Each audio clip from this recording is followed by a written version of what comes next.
Everything's fine on 93.9 Dublin South FM. Good afternoon, I'm Charmaine Colvin and here is your weekly news update on Apna Radio 93.9 Dublin South FM. A deadly crush last weekend caused by overcrowding has killed more than 18 people and injured many more. According to officials, 2 trains had been delayed at the New Delhi railway station in India's capital, while a third heading to Prayagraj city, where the massive Hindu religious festival Kumbh Mela is being held, was waiting to depart as people pushed against each other. The crash occurred after a passenger slipped and fell onto the stairs, according to Indian Railways staff. Opposition leaders have criticised the government, claiming that Indian Railways had not made adequate arrangements to deal with the crowds at the station. The latest tragedy comes at the back of an even bigger fatal incident, which saw 30 people killed and many injured in a crash at the Kumbh Mela. An investigation has been launched and authorities have announced compensation for the victims, but many of the families are angry that police officials and authorities did not act in time. Overcrowding at the railway station was not unexpected, as trains are by far the cheapest long-distance mode of transport in India, and it is common for the number of passengers to far exceed the capacity of trains. 2 years after ChatGPT made a global impact, China's DeepSeek has sent ripples through the tech industry by collapsing the cost for developing generative artificial intelligence applications. India, however, appears to be lagging behind as the global race for AI supremacy heats up, in particular in creating its own foundational language model that is used to power things like chatbots. The government, however, claims a homegrown equivalent to DeepSeek is on the horizon, and it is supplying startups, universities and researchers with thousands of high-end chips needed to develop it in under 10 months. OpenAI CEO Sam Altman said this month that India should be playing a leading role in the AI revolution, given that India is now OpenAI's second largest market by users.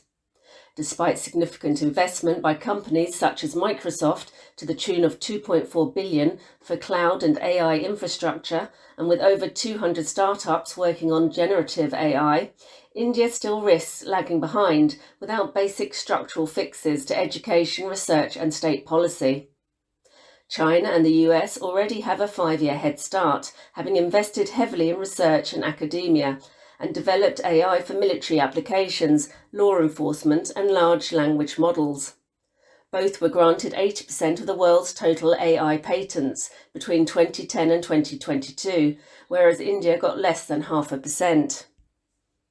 India's government has invested $1 billion to develop AI. By contrast, the US has invested an incredible $500 billion to build a massive AI infrastructure, while China has invested $137 billion to become an AI hub by 2030.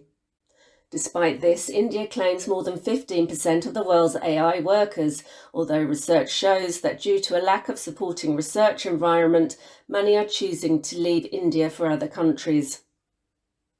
Indian Prime Minister Narendra Modi has made his first visit to Washington under Donald Trump's second term. Trump announced expanded US military sales to India from 2025, including F-35 jets, along with increased oil and gas exports to narrow the trade deficit. Both sides agreed to negotiate a trade deal and finalise a new defence framework. He also confirmed the US had approved the extradition of Tahawar Rana, a Chicago businessman accused of playing a role in the 2008 terror attack in Mumbai. Modi's visit came as Trump ordered that US trading partners should face reciprocal tariffs, tit-for-tat import taxes to match similar duties already charged by those countries on American exports. India enjoys a trade surplus with the US, its top trading partner. And in a bid to preempt Trump's new tariff policy, India cut average tariffs from 13% to 11% in its federal budget. In a rare move, Modi joined Trump at a press conference, answering questions on illegal immigration and the US Department of Justice bribery charges against the Adani Group. Indian billionaire Gautam Adani, accused of close ties with Modi, was charged with fraud in the US last November over an alleged $250 million bribery scheme. Modi said it hadn't been discussed with Trump, and on immigration he stated India was ready to take back verified illegal Indian migrants. A controversial Indian court ruling that a man's forced unnatural sex with his wife is not an offence has led to huge outrage and sparked calls for better protections for married women.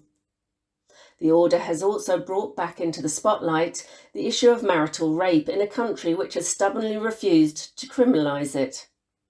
Earlier this week, a High Court judge in the central Indian state of Chhattisgarh set free a 40-year-old man who was convicted by a trial court in 2019 of rape and unnatural sex with his wife, who died within hours of the alleged assault.